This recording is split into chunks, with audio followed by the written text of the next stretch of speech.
So hello everyone, आज हामीसँग RTR 164B आछ।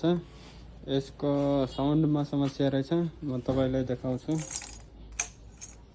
चाबी अन गरिसकेपछि तपाईले हेर्न सक्नुहुन्छ यसको मिटरले काम गरिरहेको छैन। म स्टार्ट गर्छु है गाइस।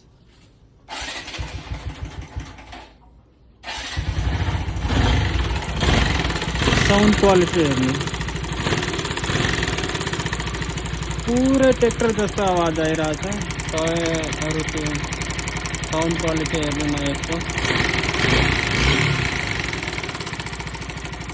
ल यसलाई म खोल्छु फटाफट अनि म तपाईलाई देखाउँछु के समस्या रहेछ भनेर।